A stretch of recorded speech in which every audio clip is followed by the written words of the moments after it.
preparado una introducción un poco más extensa, pero es un poco tarde ya. Yo creo que podríamos empezar a entrar en materia. Os voy a presentar a los invitados. Allá a la derecha tenéis a Víctor Bautista i Roca, que es nacido en Santa Coloma de Gramenet. Víctor se inicia en la década de los 90 en la UAP, en la Universidad Autónoma de Barcelona, con un juego, l'Aualé, que es un juego de la familia de los Mancalas. A partir de entonces, con ese grupo organiza campeonatos y exposiciones por todo el mundo. Es autor de casi una decena de juegos, entre ellos podemos destacar el Nonaga, por ejemplo, o el Niu del Cucut, que ahora ha salido en catalán, el Nido del Cuco, que fue premio el 23 de febrero de 2017, el As d'Or, ¿no? El famoso As d'Or, en Francia. Él es un gran viajero, ha viajado por África, ha viajado por Centroamérica, por la zona del Caribe, y no porque sea un viajero, sino ha viajado investigando sobre juegos de la familia de los Mancala.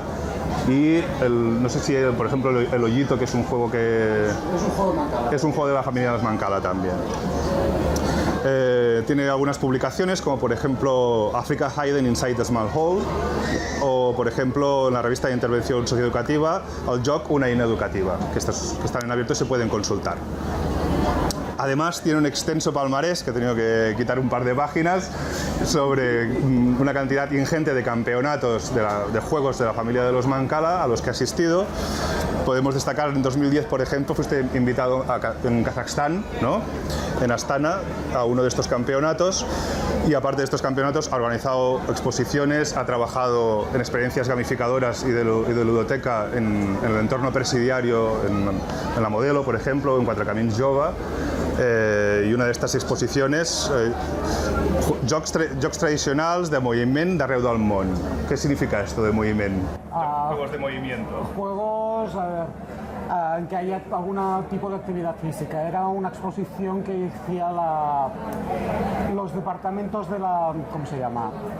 La Diputación de Barcelona, deportes y bienestar social, y eran para juntar, por un lado, la parte deportiva de, bueno, promover la actividad física, y por el otro lado la integración entre diversos grupos, para que la gente viera, pues así, que juegos tradicionales de aquí pues los conocen los niños que vienen de Marruecos o que vienen de Colombia, tradicionales de allá, porque bueno, porque se juega a cosas muy parecidas en todo el mundo.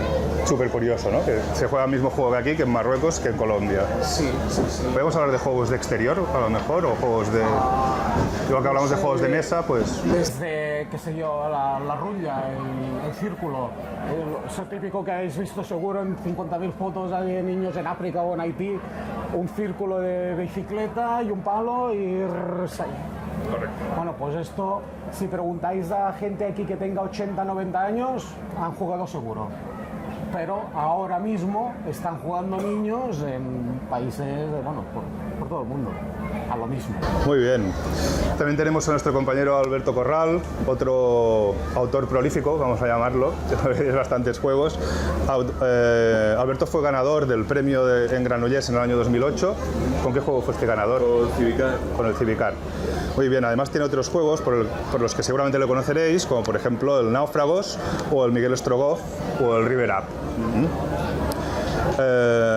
Creo que este año es el 11º concurso de creación de juegos de Granollers.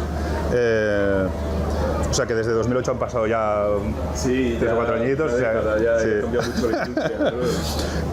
Tú eres diseñador de artes gráficas, creo, naciste en Sevilla. Sí. Y bueno, has trabajado para algunos encargos de DeVir, ¿correcto? A lo mejor podríamos hablar un poco de esto, si tiro las hojas por ahí. Por ejemplo, Miguel Strogoff fue un encargo de DeVir, ¿verdad? ¿Has hecho algún juego por encargo? Pues, obviamente sí. Las editoriales normalmente te piden encargos de temáticas, así que aprender a desarrollar un juego partiendo de la temática es importante. Esta charla la queremos orientar un poco a iniciar un juego desde 4 perspectivas o 4 acercamientos diferentes. Por un lado, empezar por la temática, por otro lado, empezar por la mecánica o las diferentes mecánicas, por otro lado, empezar por los componentes y finalmente un cuarto acercamiento que sería empezar por la experiencia del jugador, la player experience.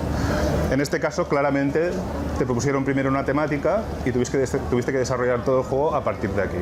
¿Nos puedes hablar de esta experiencia? Sí, lo que pasa es que no es lo mismo cuando tú desarrollas un juego a partir de la temática y lo haces libremente, como fue Náufrago, para presentarlo ya a un concurso sin pensar en nada más, y tú tienes total libertad creativa, a desarrollar un juego que te dan una temática tan clara como es una obra literaria, como es la novela de Julio Verne, pero además hay unas directrices en cuanto a duración del juego, número de jugadores, e independencia o no del idioma. Entonces, claro, ya aunque partas del tema, pero sí que tienes que tener muy claro qué cosas puedes o no puedes hacer en cuanto a mecánica. Entonces esos dos puntos de inicio casi que confluyen un poco. ¿Y tú tienes alguna preferencia? Si no tienes, por ejemplo, si no hay una editorial o es una petición específica, te dicen tienes que empezar o tienes que tener este tema, como por ejemplo Miguel Estro, tú cuando haces tus juegos los empiezas con alguna... Siempre empiezo por el tema. Sí. Siempre empiezas por el tema. Sí. Correcto. Muy bien. Don, pues te transmito un poco la pregunta. Por ejemplo, Víctor, explícanos un poco el proceso de creación del Nido del Cuco, o en el fondo de cualquier juego que hayas creado, de todos los que has creado. ¿Tú por dónde empiezas normalmente? ¿Por la mecánica, por el tema, por los componentes, por la experiencia de jugador? Depende de cada juego. Casi cada juego ha empezado de una manera distinta. De hecho, diría que como no he empezado nunca, creo que ha sido por la temática. Diría que no. Ah, sí, perdón. Sí, en un juego empecé por la temática. No está publicado, pero sí. Pensando en una subasta de pescado, y dices, bueno, pues quiero simular el concepto de la experiencia de la subasta de pescado, pero bueno, no. El Nido del Cuco que decías, por ejemplo, ese partió otra vez del material. Eso lo he explicado muchas veces. Es un juego con 2 autores, Josep María Llué y yo. Y bueno, estábamos en casa de Josep María y hace mucho tiempo que no hacemos un juego juntos, ¿no? Y pues venga. Y dijo, pues voy a buscar a ver material que tengo por aquí, a ver qué podemos hacer. Y ¿sabéis las esterillas esas típicas de los chinos, bueno, para comer, ¿sabes? Las esterillas, bueno, pues una de esas de bambú que estaba desmontada y eran los bastoncitos. Y pues mira, podemos hacer algo con esto. Y empezamos a poner los bastoncitos encima de un pote, no sé qué, mira, queda una estructura, tal. Entonces había un vaso. Y dices, hostia, déjame coger el vaso. Cojo el vaso y mira, y si empezamos poniéndolos aquí dentro del vaso y los sacamos y los vamos poniendo. Pues hostia, pues mira, parece que tiene más gracia, ¿no? Y haciendo así, que no tenerlos afuera y poniendo. Y es hostia. Y entonces Josep María, pues espera que voy a buscar, que creo que tengo por ahí unos pendientes, unas bolas para hacer collares, no sé qué, y vale. Y empezamos primero, eran unos bastoncitos muy delgados, pullones, muy primos. Y había bolitas estas de hacer collares y va, pues mira, y si son unas frutas y las enganchamos aquí al final de la rama, y dices, pues mira, y hay alguna foto todavía con la fruta enganchada así, ¿no? Y bueno, y así empezamos ya, pues mira, y unos pendientes y enganchamos los pendientes así. Y al final ya acabaron siendo huevos. Y bueno, pero fue coger el material e ir experimentando con el material que en ese momento... O sea, de los 4 acercamientos de los que hablábamos, este sería un caso de empezar a desarrollar un juego a través de los componentes. Tenéis los componentes a mano y a partir de allí empezasteis a desarrollar el juego. Supongo que después del componente a lo mejor vino la mecánica, pero ¿cómo se añadió la temática finalmente? A ver, la mecánica fue también una cosa muy inmediata porque es que fue muy diálogo todo, ¿no? Ya, pues vale, y hostia, y ahora, pero necesitamos tener alguna manera de decir cuándo se puede poner un de esto, ¿no? Y creo que entonces fue yo, pues mira, le ponemos colores y si son los mismos colores puedes poner. Vale, pues venga, y ya está. A partir de ahí, al día siguiente yo estaba fabricando el primer prototipo y creo que fue el domingo siguiente que con unos amigos lo probamos. Y uno de ellos se dedica a mirar pájaros, ¿vale? Tiene esta costumbre. Y cuando lo vio y dice, hostia, a ver, si estos son huevos y estamos todos poniendo huevos en un nido que no es el nuestro, esto es el nido del cuco. Somos cucos que estamos invadiendo un nido. Y es, hostia, pues mira, queda bien, ¿no? Entonces se añadió ya el tema este del cuco. Y al cabo de un tiempo, una agente que teníamos nos dijo, porque nosotros íbamos haciendo un juego que era muy abstracto, muy unas líneas, bueno, si vieseis los primeros diseños, era cajas absolutamente negras con el nombre en rojo y blanco, y bueno, una cosa muy así minimalista. Y la gente esta nos dijo, no, esto lo tenéis que vender a alguna editorial que haga juegos para niños y lo tenéis que infantilizar un poco más. Y entonces fue ya cuando apareció la figura del cuco que se pone al final y tal, ¿no? O sea, partió el material, apareció un poco de temática y la temática hizo que apareciera otro material. Exacto, o sea, una vez le pusisteis la temática, cambiaron los componentes y cambiaron algunas de las mecánicas también, ¿no? Al final, un proceso más global. Yo les voy a hacer un par de preguntas más, pero me gustaría, esto no es una charla exclusivamente, sino que es un intento de mesa redonda. Tenemos aquí un micro y vosotros sois todos autores, estaría muy bien que aprovecharais que tenemos estos dos invitados y expertos aquí, por si tenéis alguna duda o alguna cosa que os habéis ido planteando durante vuestra experiencia como autores, se la planteéis y miremos a ver si entre todos también sacamos alguna otra conclusión. Para darles un poco de tiempo para pensar las preguntas. Tú, por ejemplo, en tu caso, Alberto, has comentado que siempre empiezas por la temática. Sí. Una de las recomendaciones que se hacen en algunos foros de diseño de juegos es que las mecánicas siempre deben ayudar a la inmersión temática. No hagas ninguna mecánica extraña que haga que te saque del juego. Entonces, si empiezas por la temática, supongo que las mecánicas que vienen después, ¿tienes alguna técnica para desarrollar las mecánicas? ¿O hay algunas mecánicas que se relacionen mejor con la temática que otras? Hay una serie de temas en los juegos que suelen tener tradicionalmente asociadas unas mecánicas. Por tradición quizá, ¿no? Por ejemplo, juegos de recorrido suelen tener asociada la mecánica de tirar dado y mover. Juegos económicos pues suelen tener mecánicas de subasta, de puja, de tal, ¿no? Juegos más de conflicto, de combate y tal, pues suelen tener asociada mecánica de dados. Entonces es verdad que hay jugadores que si están acostumbrados a jugar un tipo de juego pueden sentirse cómodos en el nicho de un juego que les proporcione mecánicas parecidas a la experiencia que ellos conocen. Pero también es una baza por parte del autor hacer un juego de un cierto tema o concepto, ¿no? De conflicto y tal, que utilice mecánicas totalmente diferentes a lo que se suele utilizar en ese tipo de juegos. Entonces yo creo que por un lado puede ser un moverse en aguas seguras, trabajar sobre mecánicas asociadas a ciertos temas, y por otro lado puede ser un ejercicio de diseño interesante utilizar mecánicas tradicionalmente asociadas a un tipo de juego en otro juego totalmente distinto. Original. Sí. Bueno, de acuerdo. Y esta es una pregunta que os hago los dos. Cuando estáis diseñando el juego, ¿pensáis en los materiales y en los componentes en cuanto al coste o el presupuesto? Porque a veces algunos autores tienden un poco a pensar, hombre, esto parece un juego que va a ser imposible de publicar por el tipo de materiales, ¿no? O a lo mejor si le meto 2 dados más me dicen alguna cosa. O dejáis libremente el proceso de desarrollo y después ya veremos qué es lo que pasa con el editor. No sé, también depende del juego, no sé. Que los editores te tocarán las cosas seguro, ¿no? Del nido del cuco, por ejemplo, nosotros, bueno, pues eran 25 huevos para que puedan jugar hasta 6 personas. Y los bastones eran así de largos. Pues supongo que la máquina de pintar bastones no pintaba esto, sino que pintaba hasta aquí, y les tuvimos que enviar otro prototipo. Pero eso fue a posteriori, ¿no? Sí, esto ya el editor te dice, bueno, y en vez de estos huevos te pondré menos. Pero bueno, sí, y después cuando tú creas, a veces también, a ver, tengo un prototipo de un juego que intenta crear una sensación en la gente, que lo he empezado a hacer y lo empecé a hacer, digo, bueno, porque yo quiero hacérmelo para mí, para probarlo, porque sé que esto es muy difícil de que se produzca, porque estoy poniendo mucho material, que sea una luz ultravioleta, que sea tonterías, y bueno, y dices, bueno, pero yo lo pruebo. ¿Has hecho una luz ultravioleta en el juego? Sí. Perdón, era para confirmarlo. Sí.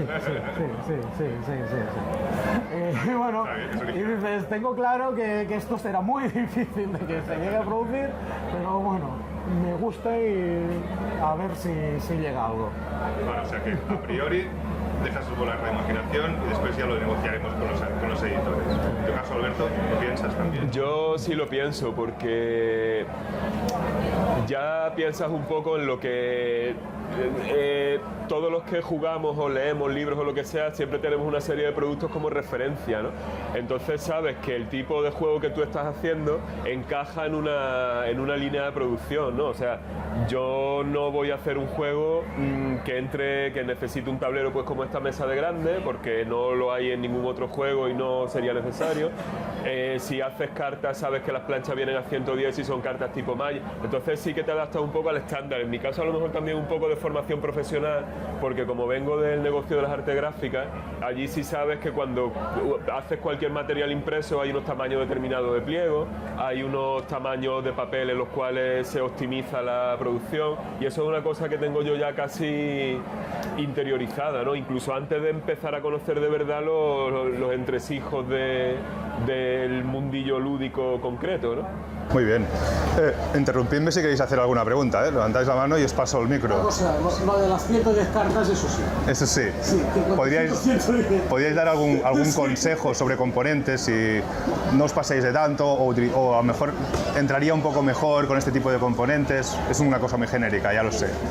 Pero esto de las 55 cartas, 110 cartas por las planchas de 55 cartas, mucha gente que puede ver esta conversación y que acaba de iniciarse a lo mejor no lo sabe y le puede ser útil. ¿Tenéis algún tipo de consejo en cuanto a componentes? No pongáis 50 dados, es algo muy obvio. Sí, hostia, sí. Un juego que publicamos con Josep María hace muchos años con Educa, tuvimos justo el problema de que tenían que ser dados customizados y bueno, el problema es que los acabaron haciendo dados y adhesivos. Dados customizados, problema. Y acabaron siendo dado y adhesivo, ¿no?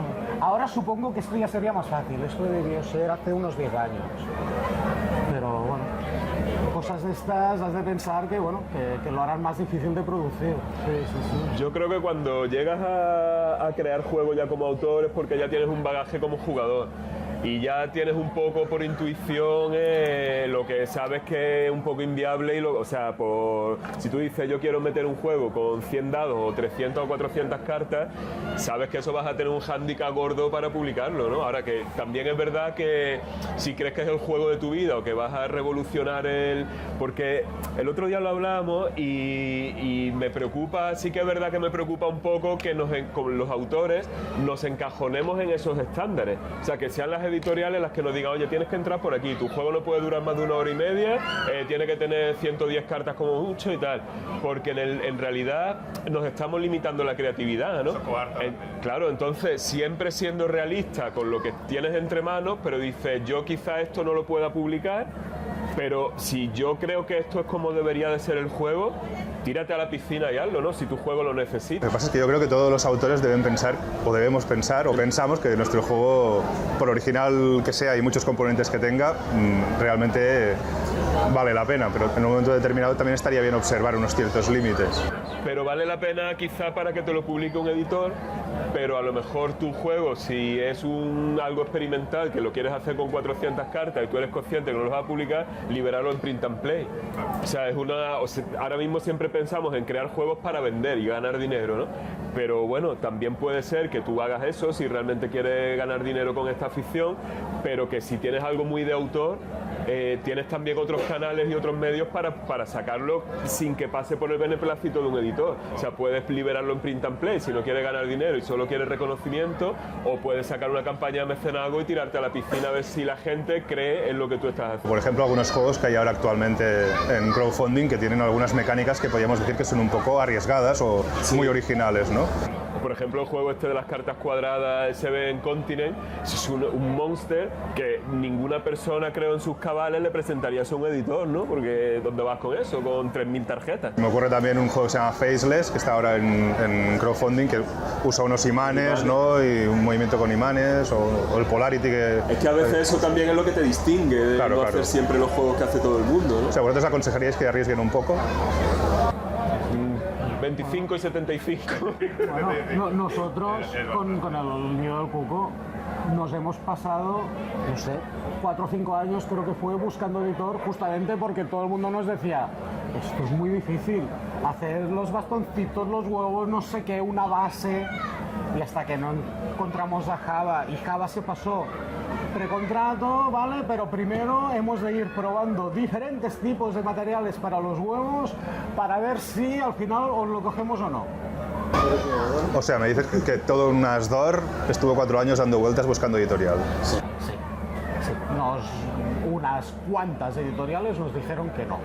Y algunas por razones muy curiosas, pero bueno.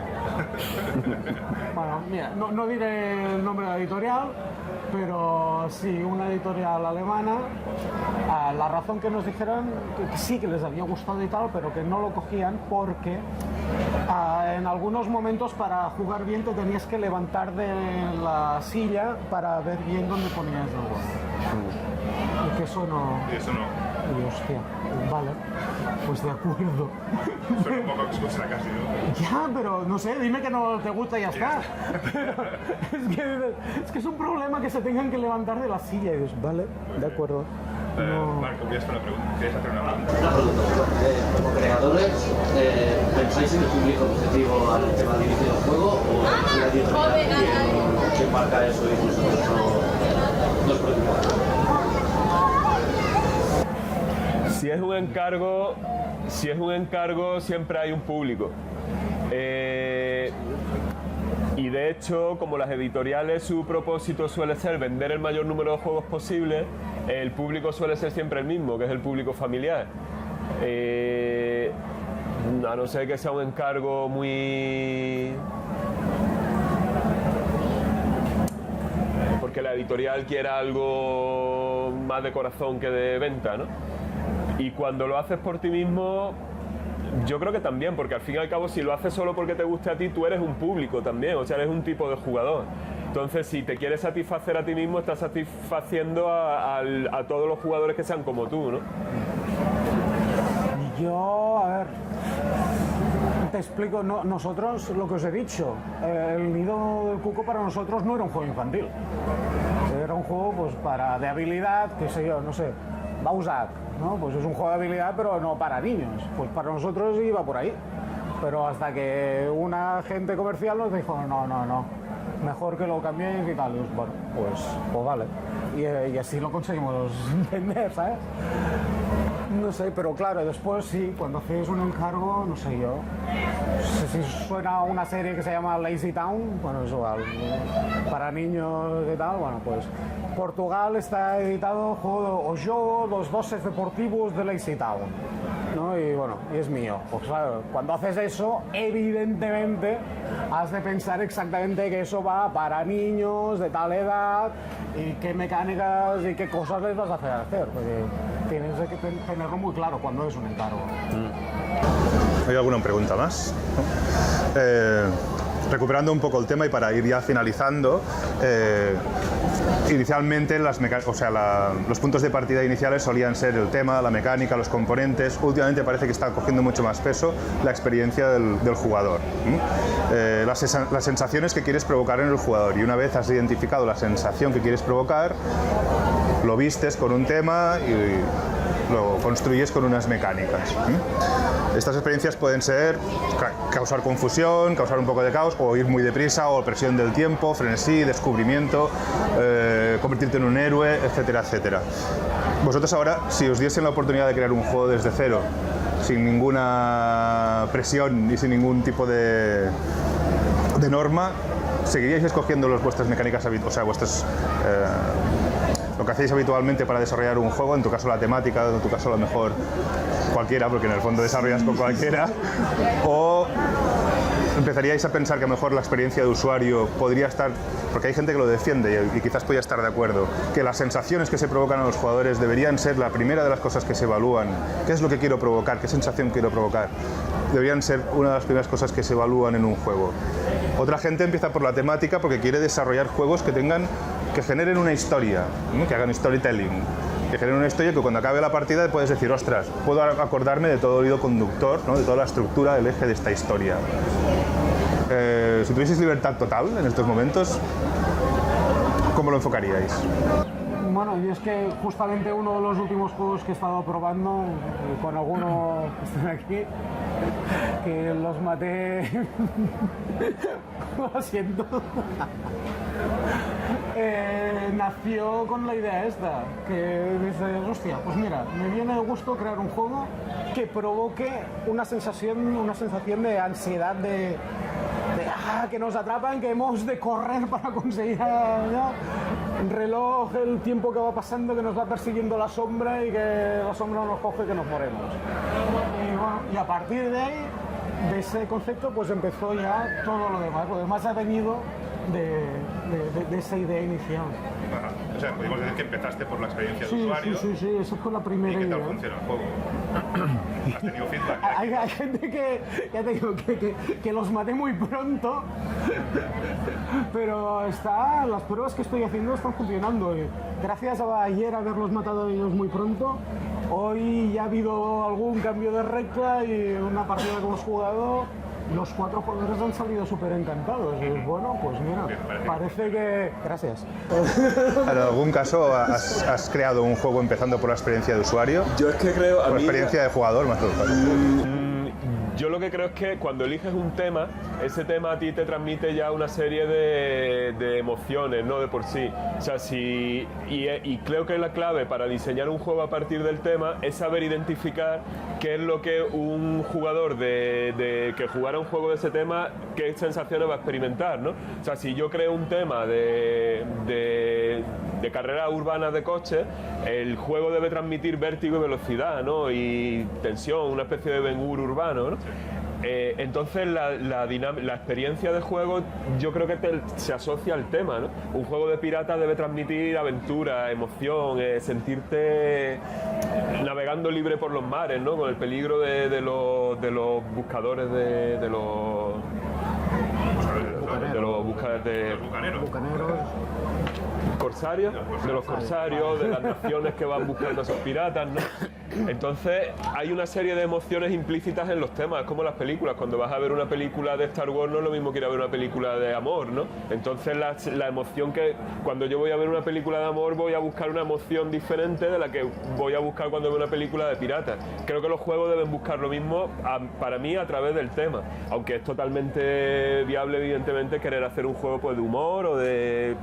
Creo que es un acercamiento también válido. Para mí está muy ligado al tema, sí, porque el tema te puede generar ya la emoción. Claro, lógicamente. No, un comentario, o sea, de experiencia de usuario, hay una que creo que coincide todo el mundo, que es que cuando los jugadores acaban de jugar, lo mejor que se puede oír es quiero volver a jugar. O sea, es algo que el juego parte sobre, pues muy bien, harán una partida, se lo pasan bien, pero tienen que quedarse con las ganas de hacer otra. O sea, aún no lo hemos descubierto todo, quiero probar cosas nuevas, voy a hacer diferentes la próxima vez. Entonces, realmente no deja de ser una experiencia de usuario y es una de las cosas que cuesta más de conseguir. Acabar con ganas de volver a hacer otra partida. Hay juegos que es un poco imposible, con la duración y otras cosas, pero en genérico el proceso debería acabar con las ganas del usuario de quiero más. Es que a veces eso que dice Paul, lo hablaba con Antonio Catalán, lo hablaba yo el otro día, cuando dice hay que ver qué frustrante es cuando tu juego lo pruebas y no termina de funcionar bien, porque es verdad que muchas veces los autores nos preocupamos de que las mecánicas encajen como un reloj, todo sea fluido y tal. Y me dijo él, Antonio Catalán, dice, peor es cuando el juego funciona pero no es divertido. O sea, eso es muchísimo peor que el juego no funcione a nivel de mecánica, porque a nivel de mecánica se puede arreglar. Pero si tú dices, esto es un reloj, esto funciona bien, los números cuadran, pero tío, esto no me divierte, dice, ahora ¿qué hago con esto yo? La diversión es algo que es inherente en los juegos, o sea, ya no puedes responder a la pregunta qué tipo de sensación quieres provocar a un jugador con la respuesta de quiero que se divierta, porque eso está implícito en el juego, ¿no? Y casi es así, está claro. Puedes provocar otro tipo de sensaciones, pero si no es divertido el juego, bueno, no sé, sería un rollo un poco masoquista o extraño. No acabaría de entenderlo. ¿Hay alguna pregunta más? Que es que lo de las sensaciones a veces, el juego de mesa es casi de los productos más grupo dependientes, entonces es muy difícil de evaluar. Quizás es más visión del editor que del propio autor o no sé, en el playtesting igual tienes que hacer diferentes focus groups, ¿no? Y todo esto, si valoráis la experiencia, ¿hacéis este tipo de playtesting en diferentes grupos? Bueno, sí, se intenta probarlo con la pobre víctima que tengas delante en el momento, o sea, no, es que es así, ¿sabes?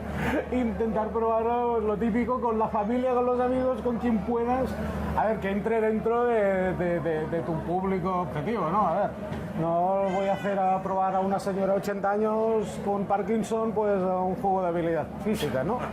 Pero sí, intentar pues coger y vas con tu juego a todas partes, y hay una cena con unos amigos, y bueno, pues, ¿por qué no probamos? Y bueno, sí. Intentar probar, y cada vez que pruebas, lo típico, la libretita, ir apuntando, últimamente en el móvil, ir apuntando, y la siguiente partida, pues bueno, ahora el coche no mueve solamente una posición, sino que mueve dos directas. Y bueno, vas cambiando cada vez.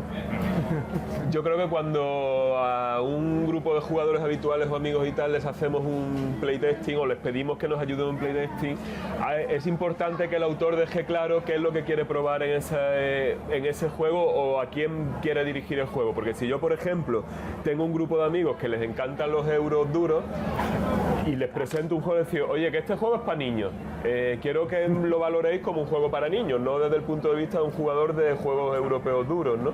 Porque entonces te pueden decir, es que es muy simple, es que es muy básico, es que tal. No, tienen que saber lo que están jugando y tienen que ser conscientes de que son playtesters. En ese momento no son jugadores que simplemente estén ahí para divertirse, son una herramienta más del autor. Y es difícil encontrar ese grupo y esos jugadores que tengan esa conciencia y sean capaces de adaptarse a lo que el autor quiere ver y no a lo que tú quieres disfrutar, ¿no? Como jugador. Sí, muy bien. Bueno, si no hay más preguntas, ¿hay más preguntas? Si no hay más preguntas, me gustaría que finalizarais con algunos consejos. Algunos consejos que les podáis dar. Pensamos que tenemos hay un boom de autores de juegos de mesa, no solo de juegos de mesa, que se dice la edad de oro de los juegos de mesa, pues podría ser que estemos viviendo en ella. Nosotros como Ludo, que ahora antes de terminar explicaremos quién soy, porque no he empezado por donde debería empezar, como siempre, pero no pasa nada. Nosotros como Ludo hemos observado que cada vez tenemos más socios, cada vez hay más autores de juegos de mesa, muchos de ellos comparten un perfil que es una persona que le gustan los juegos de mesa pero que nunca no conoce el desarrollo en sí, ha tenido una idea, ha empezado a hacer un juego que puede funcionar o no. ¿Qué consejo, qué par de consejos importantes? Ya sé que puede ser básico y que a lo mejor ya lo habéis repetido otras veces, pero como esto lo puede ver gente que justo está empezando, 2 o 3 consejos que les pudierais dar para dar esos primeros pasos.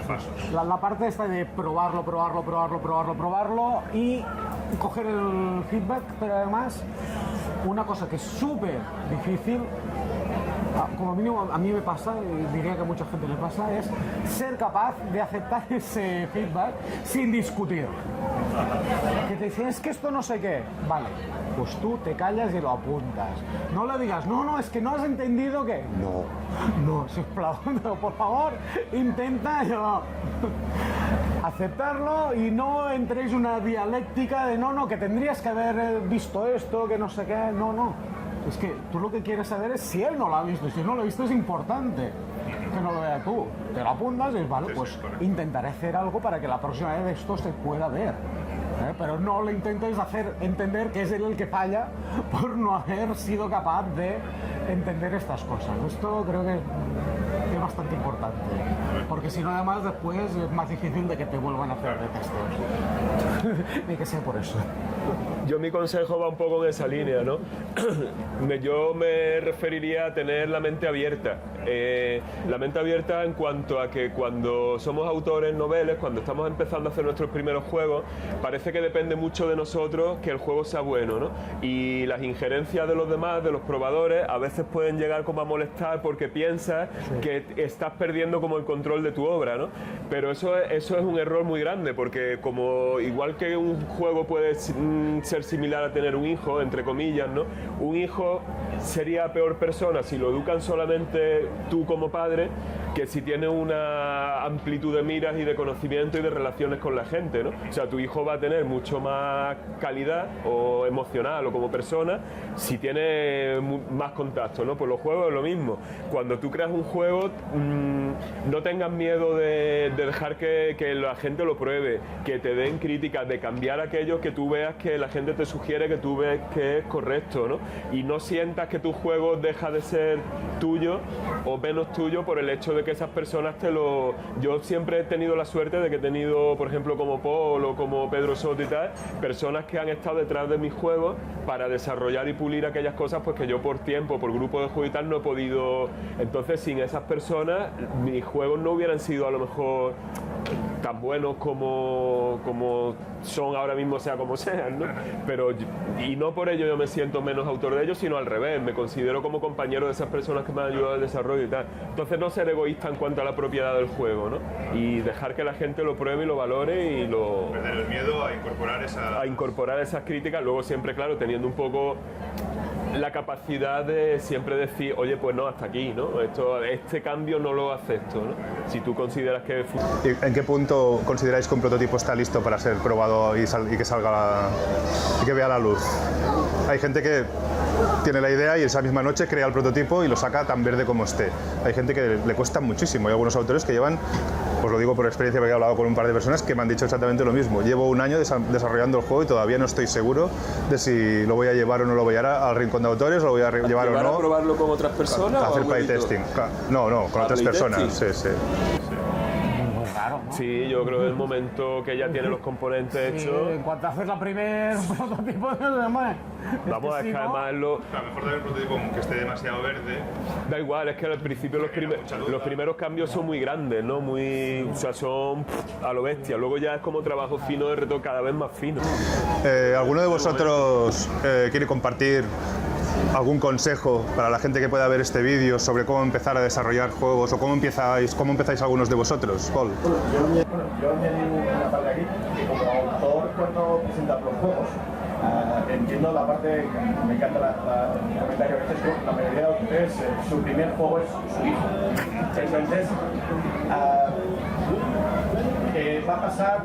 Si no será uno, será otro, si no será algún editorio del juego que también pasa, que a veces hay gente que no le va a gustar el juego, que no por eso el juego va a ser malo, que no por eso en algún caso no te sientas ofendido, no le ha gustado por lo que sea, porque el grupo de juego en ese momento no ha encajado, porque se ha jugado el juego en una sala que hacía mucho ruido. Eso pasa con muchos juegos, no es lo mismo jugar aquí en la feria de Granollers con toda gente alrededor que jugar en una sala quietecito sin nadie. Entonces, que la experiencia del juego hace mucho y hay veces que vas convencido de que el juego les va a gustar, que no sé qué, y a alguien no le gusta. Y a veces alguien lo dice sin ningún tipo de tapujos, como para él no es un niño. Entonces, ¿qué pasa? Que a lo que vas a encontrar mientras pruebes a gente que no le va a gustar, que bueno, que es parte del proceso, que a partir de ahí, si la persona te lo razona, te explica por qué, vas a sacar ideas para cambiarlo o no.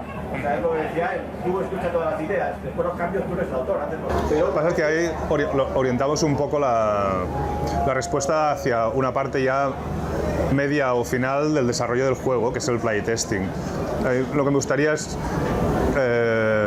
si podéis dar algún tipo de consejos sobre cómo iniciar estos juegos, ¿no? Por ejemplo, aquí tenemos hoy al Eloy o tenemos a Perapau. ¿Vosotros cómo empezáis a hacer vuestros juegos? ¿Tenéis alguna preferencia sobre tema, mecánica, componentes? En mi caso, pues empiezo por un poco, nosotros también como por el pinto, o sea, cada caso es diferente. A veces empiezo por mecánica, a veces por temática y a veces por sensaciones también.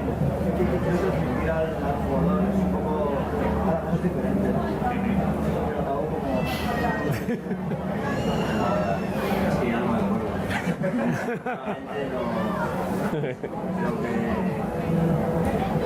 Bueno, cuando hablabais de sensaciones, a mí que soy un gamer duro y cuando juego juegos duros, acaba la partida y empieza menos reír, o sea, los jugadores hemos invertido muchísimo, pero la cara que ponemos nadie diría que nos divertimos. El concepto de diversión también. Ninguna sonrisa durante 2 horas, la satisfacción de haber ganado por un punto. También también es una... Y como, bueno, ya sabes, yo soy muy perfeccionista en la mecánica y después también soy bastante nulo en la... Pero la gracia es que cada uno, y los que nos vamos conociendo y los juegos que nos vamos jugando, que cada uno, el autor, como si fuéramos un pintor, pues tiene su estilo y su público y en el fondo compartimos la misma como arte. Al igual que, y como consejo yo diría, no sigas haciendo Muy bien. Es lo mismo, ¿vale? Muy bien, es el mejor consejo. Bueno, pues muchas gracias por haber venido. Solo voy a añadir que esta charla se ha organizado desde Ludo, que es la Asociación de Creadores de Juegos de Mesa de España, y que entra dentro de un programa de charlas, de talleres, de mesas redondas. Antes hemos hecho una sesión de networking que ha funcionado bastante bien y una serie de actividades que queremos proporcionar a nuestros socios, como por ejemplo, bueno, muchas, ¿no? Cobertura legal, etcétera, etcétera, lo que suelen hacer las asociaciones de autores en otros países, y que seguiremos haciendo más charlas y que esperamos volver a teneros invitados en alguna de ellas. ¿De acuerdo? Pues muchas gracias.